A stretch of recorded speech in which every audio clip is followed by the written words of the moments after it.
Barak the Yahweh, Barak the Yahushai, Barak the Yahweh, Barak the Yahushai, Barak the Yahweh, Barak the Yahushai, Kolam La, Adonai Yahweh, Bashim Shamalak Yahushai, Bashim Rakadash, double honor to the apostle Ellsworth Millstone, peace, citation, hopeful, elect, Shalom. And Lord willing, I'll come up with a title, but as of right now, I'll get through the lesson, and after the end of this video, I'll see what I'm going to title it. But as you can see in this article, it says an image on the top that Iraqi's women's right activists lift placards, if that's how you pronounce that word, during a rally near the Supreme Judicial Council in Baghdad on February 5th, 2023, to protest the killing of Iraqi YouTuber Tipa al-Ali by her father in Diwania. And it says in this article, the title of it says, "Rising femicide rates in the Middle East spark calls for urgent action." So femicide is basically female homicides that are pretty much executed and perpetrated by the man. So basically he's the one that sets out the action of killing a woman, and that's what femicide is. And it says this is by Crystal Jones and June 2nd, 2023. It says the rise of femicide, particularly within Arab communities, has led to an urgent call for social, educational, and governmental interventions to tackle this tragic issue, with NGOs pioneering initiatives to combat the problem. Femicide rates are escalating in the Middle East, and specifically in Israel. One of the latest victims was a 19-year-old who was shot last month. Dima Bushanak became the target of a suspected honor killing in northern Israel after revealing her aspirations to study architecture and facing threats from her family. Despite the term honor killings being largely disputed by those dealing with the issue, it is used to describe the murder of women who are deemed to have shamed either a specific man or their family by contravening societal norms and familial expectations. Bushnak was the 16th woman and the 6th Arab woman murdered in Israel this year. Global femicide rates, according to the World Bank Index, have been decreasing since the 1990s, but this is not reflected in the Middle East. In countries such as Jordan and Egypt, women are killed for turning down marriage proposals, as evidenced by the 2022 case of Naida, a 21-year-old female student who was fatally stabbed by a rejected suitor. The most recent statistics from the Observatory of Crimes of Violence Against Women in Egypt show that there were 813 instances of violent crimes in 2021, a significant rise from 415 in 2020. Earlier this year, the Jordanian Women's Solidarity Association published data showing a 94% increase in violence against women in 2022. The Israel Observatory on Femicide reports that 2022 saw a surge in femicide cases, with 24 women being victims of gender-based homicide, a 50% increase from 16 cases in previous year. Half of the victims were Arabs, a group that comprises just 21% of Israel's population, and 58% of the cases. The culprit or primary suspect was the victim's current or former partner. 4 cases of matricide, where mothers were murdered by their sons, were reported. I believe there has been a rise because there's a general increase in violence this year with the current government, and this is reflected in both the Arab and Jewish sectors. Shalva Will, founder of the Israel Observatory on Femicide and a senior researcher at the Seymour Fox School of Education at Hebrew University, attributes the rise in Israel to a domino effect caused by a spread of broad gender inequality, and says that from January 1st to May 1st of this year, there were 15 cases of femicide in Israel. The rate has doubled since last year, she told the Media Line. Noting that gender equality appears to be declining in Israel this year, Wheel cites a decrease in the number of women elected to the Israeli parliament as evidence. The 23rd Knesset, elected in 2020, included a record 38 female members. This declined to 36 in the 24th Knesset And the current has said the 25th elected in 2022 includes just 31 female MKs. Will further state said, I believe there has been a rise because it is a general increase in violence this year with the current government, and this is reflected in both the Arab and Jewish sectors. There's little control over arms in the Arab sector, and many Arab groups are engaged in lethal disputes. Occasionally, a woman is caught in the middle, so sometimes they decide to kill the woman too. She suggests that law enforcement is ill prepared to address the issue, stating that police have been too afraid to intervene with Arab groups. An Israeli police spokesperson told the media line, the Israel police treats every incident of violence, regardless of the identity of the suspect or the victim, with great severity and works to eradicate any case of violence. They did not provide any further details. When you invest in prosperity of Arab society and education, job opportunities, good infrastructure, and people live better, violence decreases. Let me see. I know this article is really long, and I want to get the most important parts. It says something along the line. She further charged that 80% of the cases of murdered women remain unsolved, and pointed to one case that she said that was only solved because the killer turned himself in. Let me see. It says Rafa Anabtawe, director of the Kayan feminist organization Israel, also told the media line that the cases remain unsolved due to widespread inertia resulting from societal attitudes towards Arab women. She added that 50% of Arab women and children live below the poverty line in Israel, which contributes to social problems and the rise of violence. More than 60% of women who were killed in Arab City complained to the police or to social workers before they were killed, and the police did nothing, she said. So, yeah, pretty much with that, I'll just bring out some scriptures, and Lord willing, make this lesson edifying to the Holy Spirit, so you hopeful that. And Leviticus 21, because Leviticus deals with like a lot of the biblical laws. So it says Leviticus 21 verse 9, and a daughter of any priest, if she profane herself by playing the whore, she profaneth her father, she shall be burnt with fire. And the Levitical, obviously deals with all the laws that were pretty much like usually like the most significant ones, and in this case this is like something with family. So now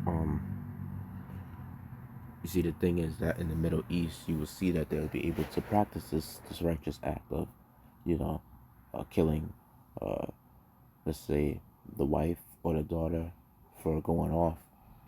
And a lot of times a lot of these killings really happen because either the woman in that family was committing adultery, or like she disobeyed the father and him setting up the marriage, trying to like get his daughter to marry a certain man, and it may be against her will, but honestly that's how the tradition goes in the Middle East. And even with our people, that's supposed to be our custom too, where the father is the one that determines who you get to marry. There's even a law in there. I'll bring that up. Deuteronomy 22, I'll start at verse 28. It says, if a man find a damsel that is a virgin, which is not betrothed, and lay hold on her, and lie with her, and they be found, then the man that lay with her shall give unto the damsel's father 50 shekels of silver, and she shall be his wife, because he hath humbled her. He may not put her away all his days. And she's supposed to be with him for the rest of his life, And then until that man dies, because there's another scripture that goes into saying that, she is married unto her husband as long as he's liveth, So even if he's in jail, she's still got to be with that man and not committing adultery, meaning that she's still got to basically be humble and submissive, and meaning like, married unto him, meaning that she's not supposed to be going out there bouncing around dealing with other different men. But you see, but when you have this whole thing of social media influence, where you got social media going on other countries, like mainly like Facebook and Instagram. That's the thing. You have a lot of these women that they become social media influencers as well, so that gives them the gateway to basically going off. I'll bring out a scripture on that as well. Precept. It says Ecclesiastes 25 verse 25. It says, "Give the water no passage, neither a wicked woman liberty to get abroad." And it says in Ecclesiastes, or the book of Sirach 26, verse, let me see, verse 10, it says, "If thy daughter be shameless, keep her in straitly, lest she abuse herself through overmuch liberty. Watch over that pure eye, marvel not if she trespass against thee." And then when you compare like women in the Eastern Hemisphere, and most particularly Middle East, compared to women in America, on average, they know not to play that shit out there, and then they become examples and statistics of, femicide. In other words, like, as well, it's considered as an honor killing over there in those countries, and that's pretty much the most lawful type of way of putting these women, out there, let's say, misery, because in a way, scripture says she's dead while she liveth in pleasure. So technically, that's misery within itself, because she is following after the ways of death. And she thinks that following after the ways of the so-called white man by being a whore and playing the field, going out there experimenting, you know, in their job or in the school system, like how they deal with multiple, they go in the school system, right? And in the school system, it's like you got a lot of guys and then you have a lot of females, and you already know how that goes. Even by middle school or even by high school, being in the school system, and especially like you have maybe after school programs, extracurricular activities, and then guys and girls, they do things, and eventually it's in their spirit to basically, at some point in time, like when puberty hits, they're gonna eventually want to think about having sex. So, and the thing about with a woman is that they are like children, and they have to be led, and they should be given to a man understanding, right? They can't make their own decisions because they let their emotions lead them, and their emotions get the best of them, and that's how women are. That's just in their nature. They're emotionally driven, while men are logically driven. And usually, sometimes in countries like in the Eastern Hemisphere, you will see a thing where like the age of consent will usually be at a lower age as compared to countries in America. At one point, I think in the Philippines, they said the age of consent was at least maybe the age of 12 or 13, but or so. But the thing is that, like, in the Bible, the age of consent is literally like when, when that particular child pretty much has hit puberty, like a female that has her period, and she usually has it at the age of 12. Or obviously when a boy starts hitting puberty as well, you know.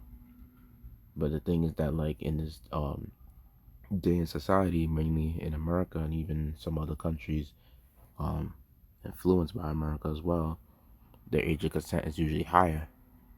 America's really fucked up because there's some states that say 18, and some say 17, and all these, pretty much high teenage years. But honestly, when a female is pretty much in high school, that's the best time for her to pretty much like have kids and be able to, you know, take care of them, stuff like that, because they're not people's custom, which we were pretty much being the Israelites. It was a thing where we will have kids at such a young age, in the ancient world. And it was all right for you to have like multiple women, you know. But the thing is that nowadays it's like Esau makes that hard, and he makes even having children a stressful thing because of how expensive it is to take care of them and things of that nature. So it's almost seemed like that's a curse to have children, especially in this place in America, because you're starting to see that you have so much influences around. They're trying to teach your children to become gay. They want your children to basically get influenced by TikTok, social media.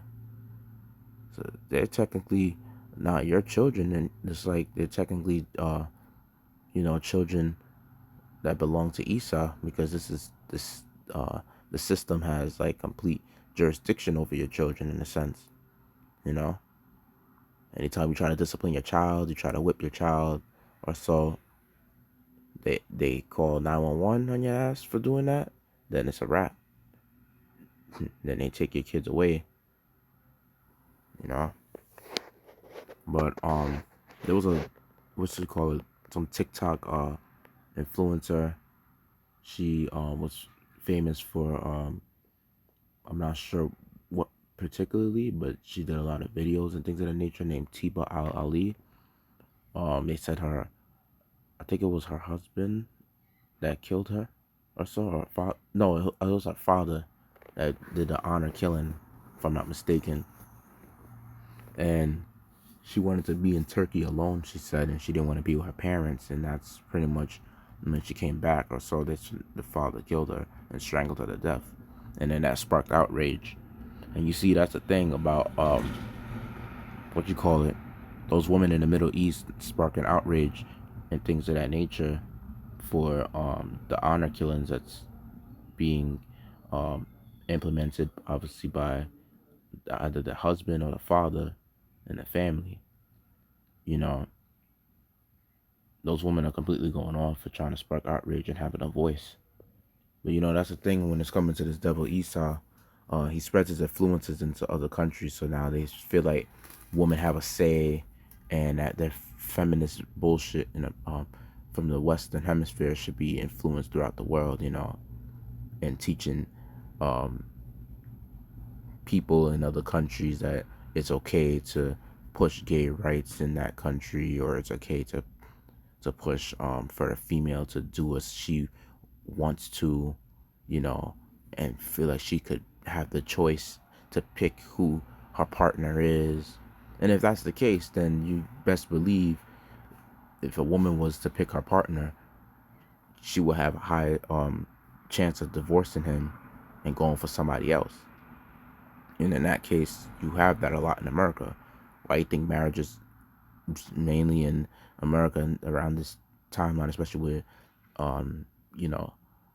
Gen Z and late millennials, why you think the marriages like last like about 5 years or so to 8 years.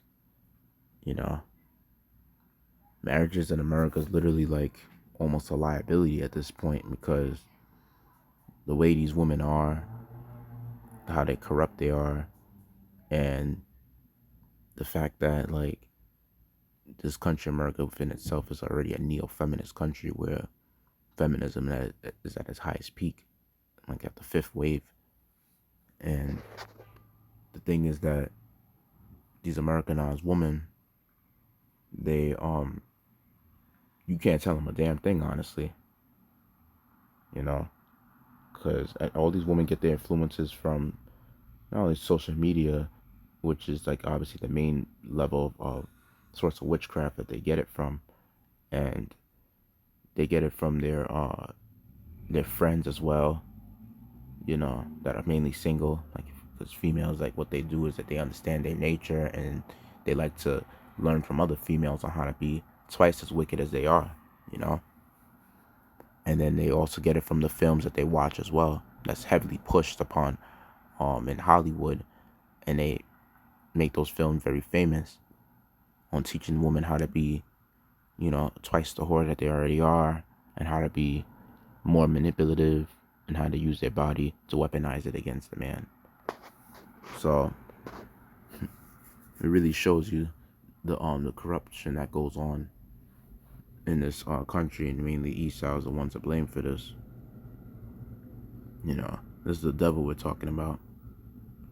And honestly, in the kingdom, this things like this is not gonna go on about. You know, it ain't gonna be a thing no more where there's gonna be sparked outrage for an honor killing or things of that nature. But honestly, when it's come to the nation of our people, you know, in the kingdom of heaven, it's not gonna. These things are not gonna go on. Like, our people don't even have to worry about, you know, going off or anything like that, because all the laws will be pretty much followed amongst the nation of Israelites in the kingdom. But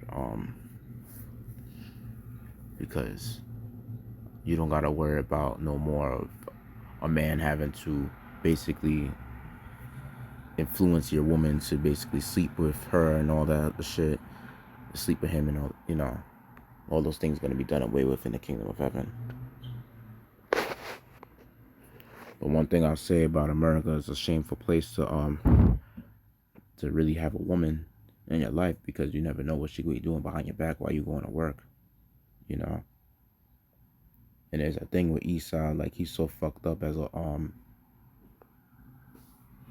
you know, being a ruler of America and things of that nature, you know, and even having worldly influence as well. Esau's so fucked up that he gives all these women rights and everything, and it's even affecting his own people too, you know. But another thing as well, it's like these devils, another thing they do is like they legalize for a man to watch porn and all that shit. They allow that, but at the same time they make it illegal for you to pretty much deal with a harlot or so, as a prostitute, you know. And I find that to be the most fucked up thing that Esau has ever done, honestly. Like, you really weaponize women and liberate women, and then you deprive men of sex, but then you make it illegal for them to watch porn, watch another man engage in a sexual marriage with women. That's really the most fucked up thing. That's why I tell you that this is really hell that mainly there's like, man, you know, goes through, you know. And if that ain't the devil, I tell you, then I don't know what, you know, it is, because Esau is really the fucking devil for that. But I hope I made this edifying, not to give all glory, praise, and honor to Adonai Yahweh, Bashim Shamalak Yahushua, Bashim Rakadash, the honor to the apostle and the elevate millstone, peace, citation, hope, all that. Yahweh Shema Shabbat, Shabbat, Shabbat, Shabbat, Shalak, Ram, Adawam, Walk, William, Wa, Abba, Shalom.